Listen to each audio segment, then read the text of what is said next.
Muy buenas noches. En las últimas semanas hemos tenido varias mesas de discusión sobre la oposición en México. Ahora vamos a hablar, y le toca el turno, del Partido Revolucionario Institucional, que quedó como en una especie de posición muy favorable en el Congreso, porque le puede dar los votos el PRI a la coalición gobernante para sacar su agenda adelante, su agenda legislativa, o se los puede dar a la oposición y bloquear sobre todo las reformas constitucionales. ¿Cómo la va a jugar el PRI? ¿Cómo le conviene jugar al PRI en este papel de fiel de la balanza? Para debatir este tema le doy la bienvenida a Blanca Heredia. Blanca, muy buenas noches. Muy buenas noches, Leo. Colegas, Luis Sabino. Sabino Bastidas, ¿cómo estás, Sabino? ¿Qué tal, Leo? ¿Cómo estás? Muy buenas noches, Blanca, Luis, bienvenido. Y está de regreso Luis de la Calle, que hay que decirlo, es el que se toma más vacaciones que yo en este programa, y eso ya es decir mucho. Luis de la Calle, ¿cómo estás? Bienvenido de regreso. Muy buenas Encantado, noches. Leo. Buenas noches a todos. Blanca, está Bueno, bien, como gusto hace saludar. mucho no oímos a Luis de la Calle, empecemos contigo.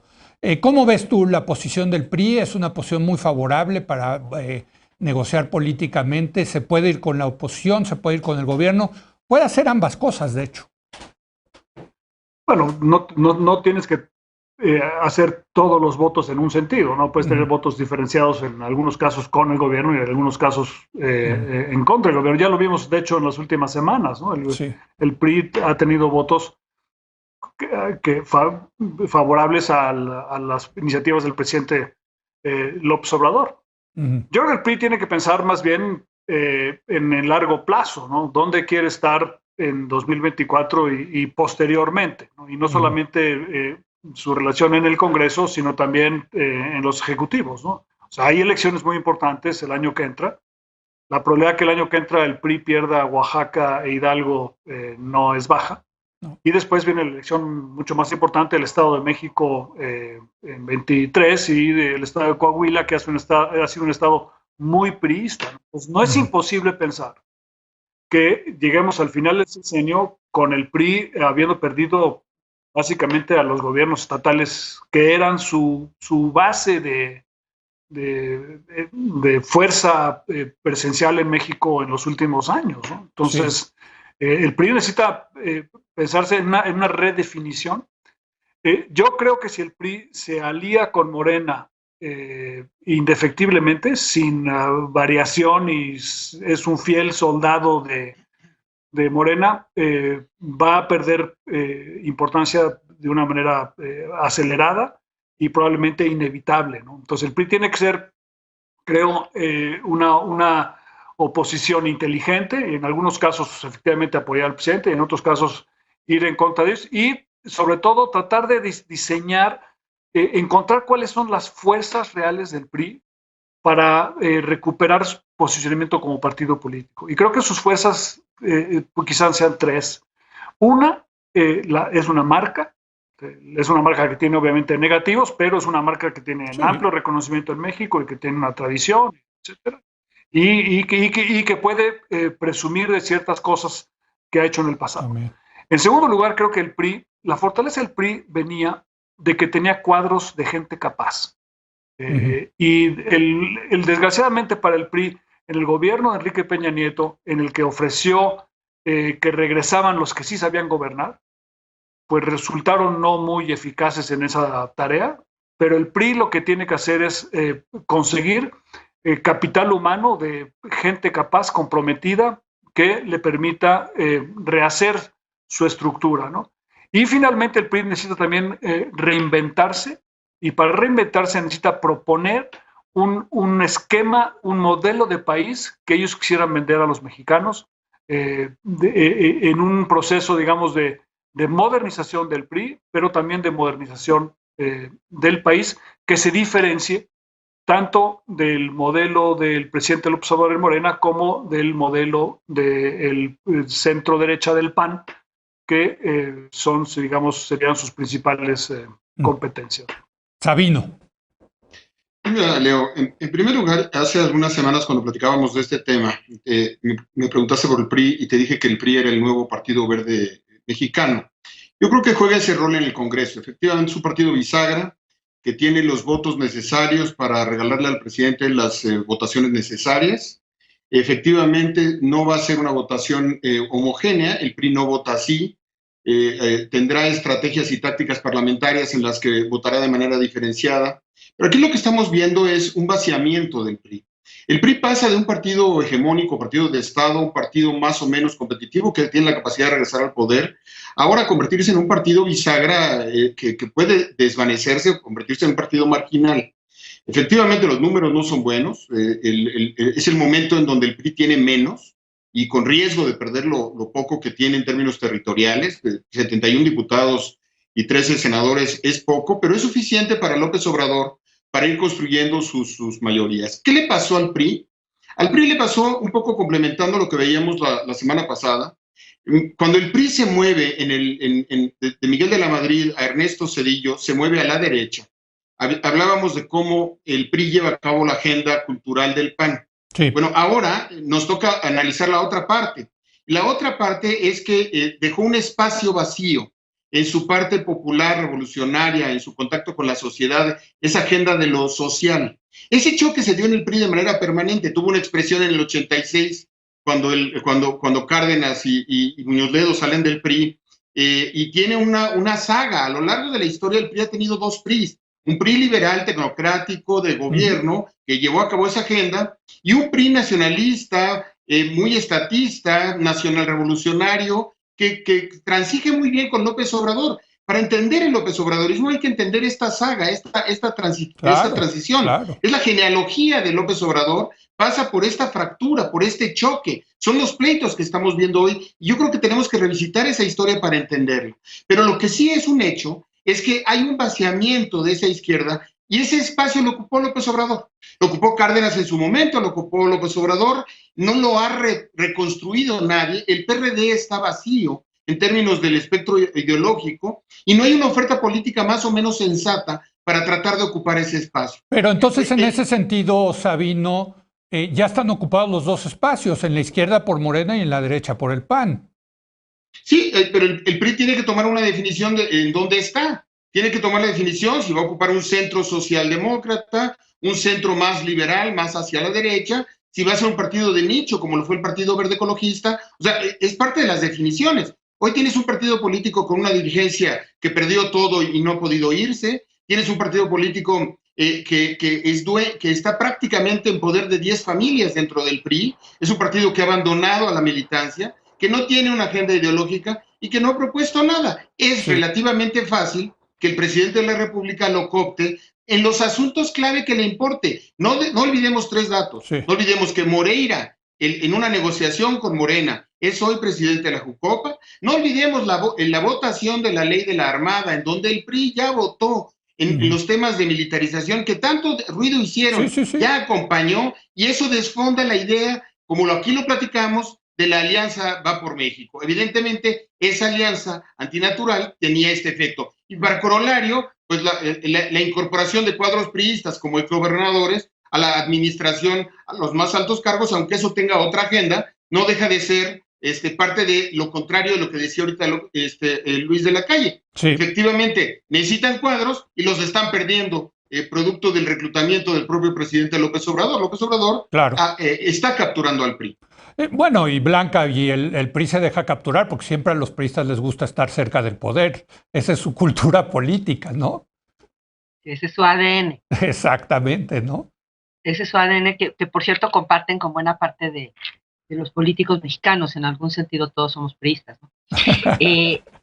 Quiero decir, es parte de la cultura política mexicana por muchísimas décadas. ¿Por qué perdió el PRI? Pues en efecto, podríamos pasar varios programas hablándolo, entre otras cosas, el desgaste de su prolongadísima estancia en el poder. Ya apuntaron tanto Luis como Sabino algunos otros elementos. A mí me parece que, dado lo que ya se ha dicho aquí, lo que el PRI tiene concretamente delante son dos posibilidades. Es, digamos, poder conservar y usar el poder que le da su condición de bisagra, pues vendiéndole lo más caro posible el amor al presidente para sacar sus reformas constitucionales. Y por otro lado, ya en el momento en el que eso se defina, la posibilidad de una alianza con Acción Nacional, porque en fin, el PRD está un poco como de adorno, ¿no? Recuperando su parte esta que ya fue mencionada más tecno, ¿no? Su parte de buenos gobernantes, que habría que decir que el caso de Peña Nieto, creo que algunos pueden haber sido buenos gobernantes, el problema es que también fueron muy corruptos, ¿no? Quiero decir, técnicamente pueden haber sido sofisticados, el problema puede haber tenido también mucho que ver con el tema de la corrupción.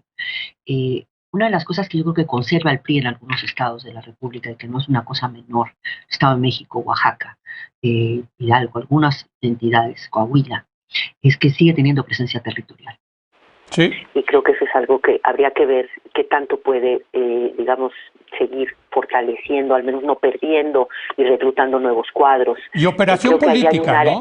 Y operación política, hay un área de oportunidad y creo que además, bueno, no es de que yo lo crea, o sea, es así, es un hecho, no hay ningún grupo de políticos, ningún partido que tenga más experiencia en trabajo de tierra, históricamente hablando, que el PRI.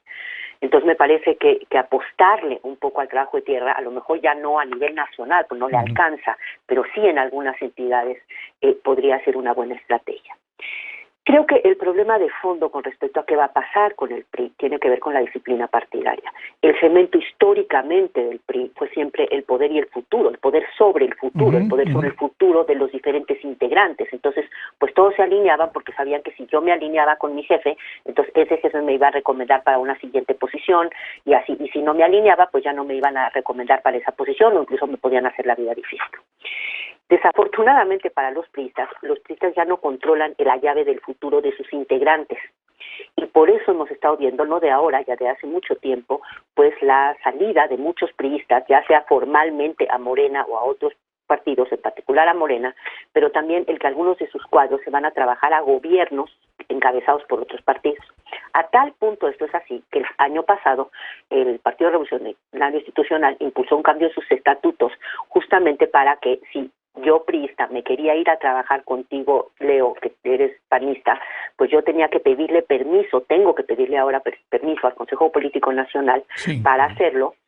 Me autoriza, en el acto de autorizarme, me suspende mis derechos como militante del PRI, una especie de licencia de mis derechos también como militante, y ya me aprueban. Lo estamos viendo ahora con el caso más reciente, la invitación del presidente López Obrador al actual gobernador de Sinaloa,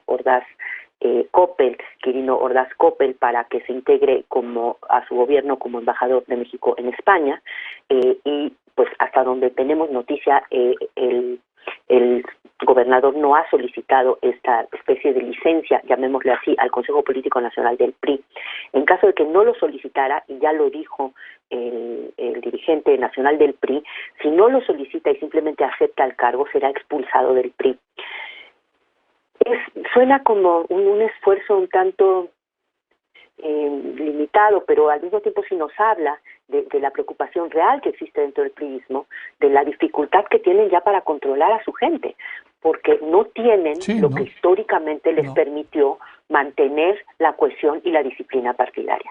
Entonces yo sí veo una situación muy complicada para el institucional, muy complicada, en particular por este asunto, que al que si además le sumas un gobierno que está utilizando tácticas que pueden llevarle a varios integrantes de la oposición a tener temor, ¿sí?, de, por ejemplo, ser objeto de alguna investigación por parte de la UIF, digamos, ¿sí?, pues de pronto en ese contexto, pues mejor aceptar un cargo en el gobierno actual y pues ya con eso te quedas más tranquilo, ¿verdad? Y sobre todo porque tampoco está claro qué es lo que te ofrece el PRI. No, bueno, hacia adelante. Y o sea, la verdad, no te ofrece nada hacia adelante. Este gobierno Blanca pues ha demostrado que sí sabe hacer política en el sentido de administrar zanahorias y garrotes, ¿no? Bueno, y que eso también es una cosa que hizo el PRIismo históricamente. Pues sí. ¿Sí? Bueno, eso, ¿qué hacen todos? No es una novedad. ¿Qué hacen todos? Pero pues sí. Pero sí con una virulencia, digamos, es particular y que es una constante en la historia de México. Sobre todo, la verdad, los gobiernos del PRI pues sí utilizaban mucho la justicia en sus diferentes vertientes, ¿no? Como una manera de disciplinar a la oposición, de contenerla y también de obligarla a que cooperara, ¿no? Así es. Y eso lo está haciendo ahora claramente el presidente López Obrador y su gobierno. Y entonces, tú vele sumando, está ese asunto. Por otro lado, como ya mencionaban Sabino, Luis, de alguna manera, están ocupados los dos grandes espacios, digamos. El espacio histórico del lado izquierda del PRI, pues hoy está totalmente tomado por Morena. La parte de la derecha es donde yo creo que tiene un poquito más de chance el PRI, porque el PAN no lo veo suficientemente fuerte. Entonces ahí sí el combo, digamos, PRI-PAN podría ser una opción, donde el PRI lo que aportara, desde mi punto de vista, es la fuerza en la parte territorial, que Acción Nacional siempre ha sido más débil en eso, excepto en algunos estados en donde tiene concentrada, digamos, su presencia territorial. Pero es una combinación no afortunada en este momento para el institucional, y en donde que prevalece en muchos sentidos pues son las lógicas individuales de sálvese quien pueda, ¿no? Me quedan 6 minutos, yo creo que démosle una última ronda, 2 minutos cada uno de ustedes. No se ve particularmente halagüeño, me parece, Luis, el futuro del PRI. No, visto objetivamente, uno podría decir, oye, quizás estamos viendo los últimos momentos del PRI, ¿no? Sobre todo si pierde los gobiernos estatales que mencionaba yo hace rato, ¿no?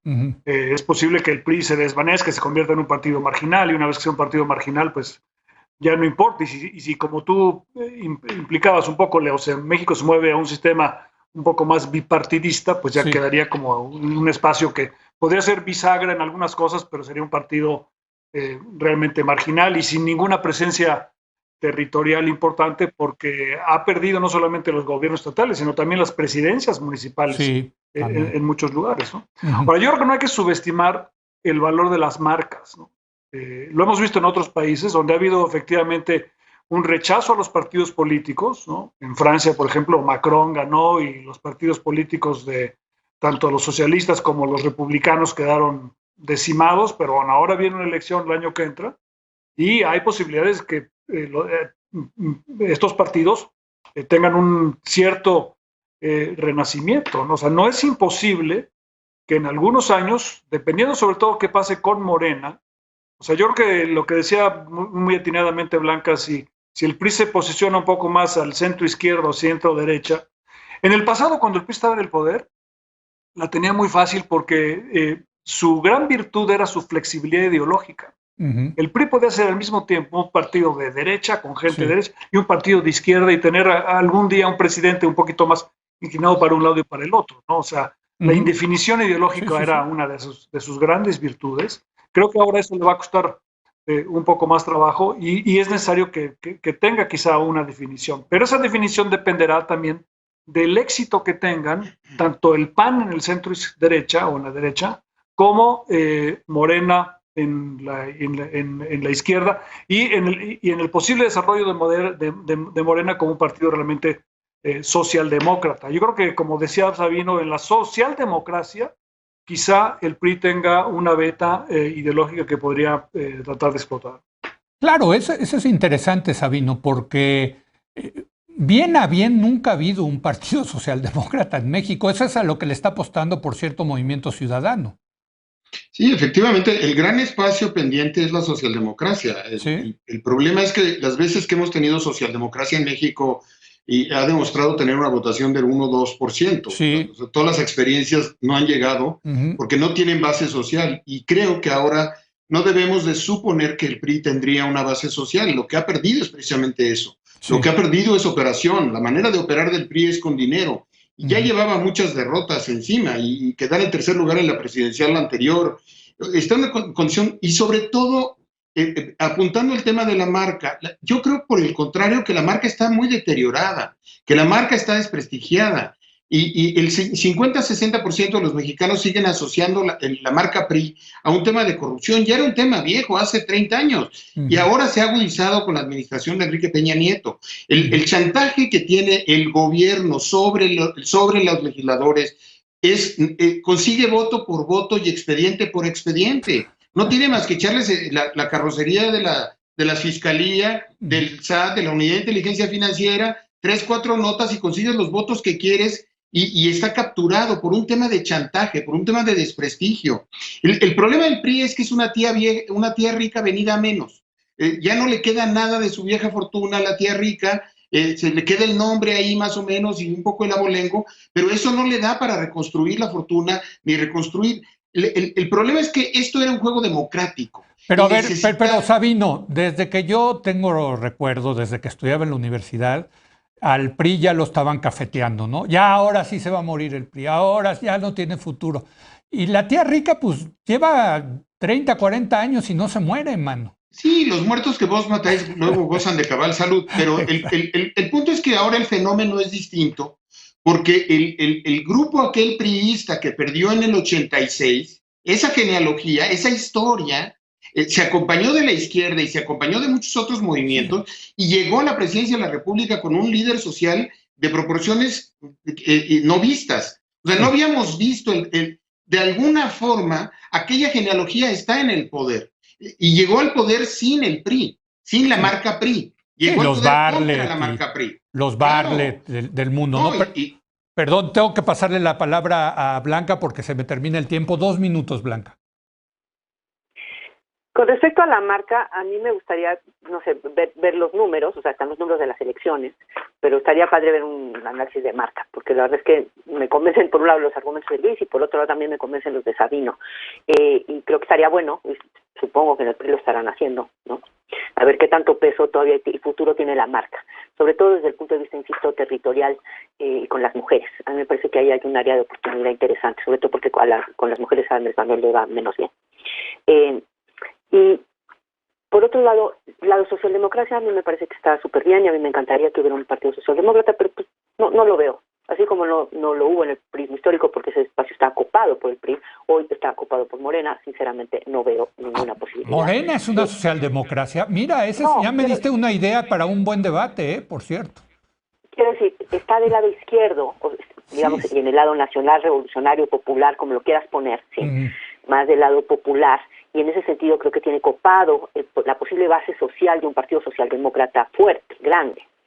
Entonces yo sinceramente no veo, me parecen como unos sueños delirantes todo lo de la socialdemocracia, por más que me gustaría muchísimo que hubiera un partido socialdemócrata. Y finalmente creo que el PRI hoy por hoy le tiene que apostar a 2 cosas, a lo que tiene, su condición de bisagra y ver qué tanto puede efectivamente con Acción Nacional pues reconstruir la alianza que les permitió gobernar del 2000 al 2018. Pues muy bien. Renovadita. Pues muchas gracias a los 3, esta mesa que me abruma por la cantidad de libros que me echan encima al pobre conductor de este programa. Gracias Blanca, gracias Sabino y bienvenido de regreso Luis de la Calle. Gracias, buenas noches. Luis. Saludos al auditorio. Blanca. Bueno, vamos a hacer una breve pausa. Voy a analizar con Raúl Feliz el paquete económico que envió el gobierno al Congreso.